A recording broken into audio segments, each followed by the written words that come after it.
Magandang araw po sa ating lahat. Narito na ang latest update sa magiging lagay ng ating panahon at sa patuloy nating minomonitor na si Bagyong Danas.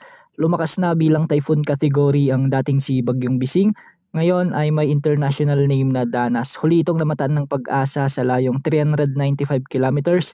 Hilaga-hilagang kanluran ng Itbayat, Batanes. Taglay na ang lakas ng hangin na umaabot sa 120 kilometers per hour malapit sa gitna at pagbugsong umaabot sa 150 kilometers per hour. Sa kasalukuyan, kumikilos ito ng north-northeast sa bilis na 10 kilometers per hour. Makikita nga natin sa ating satellite animations na patuloy na nakakaapekto ang trough o yung extension ng bagyo sa bahagi ng Babuyan at Batanes Islands, kaya asahan pa rin ang maulap na kalangitan na may mga tsansa ng mga pag-ulan sa mga lalawigang ito. Posible ang banta ng mga pagbaha at pagguho ng lupa, lalo na kung may mga katamtaman at minsan ay malalakas na pag-ulan.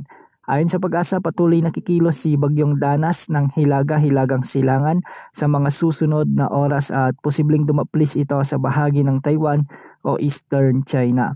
Hindi rin inaalis ang posibilidad na papasok muli ito ng ating area of responsibility, ngunit panandalian lamang. Unti-unti itong kikilos ng pahilagang kanluran naman sa mga susunod na araw bago ito tuluyang manghina o humina bilang remnant low. Samantala, kita rin sa ating satellite animations na patuloy namang hinihila ng bagyong ito ang habagat o southwest monsoon na nakakaapekto pa rin sa Ilocos Region, sa may Zambales at Bataan. Ang mga lugar na ito ay mas vulnerable sa malalakas na pag-ulan dahil dito concentrated ang mga kaulapan na siyang posibleng magdala ng mga katamtaman hanggang sa malalakas na pag-ulan, kaya posible pa rin ang banta ng mga pagbaha at pagguho ng lupa. Samantala, asahan naman ang maulap na kalangitan na may mga kalat-kalat na pag-ulan at pagkidlat pagkulog sa nalalabing bahagi ng Cagayan Valley at Central Luzon, kasama na ang Negros Island Region at ang Western Visayas.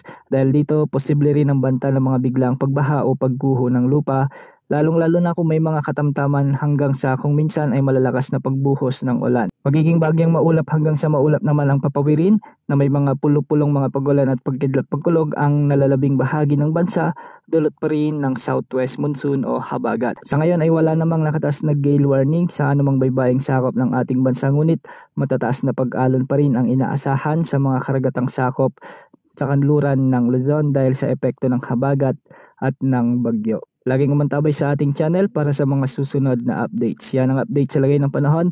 Ito po ang weather update ng bayan, maaasahan anumang panahon.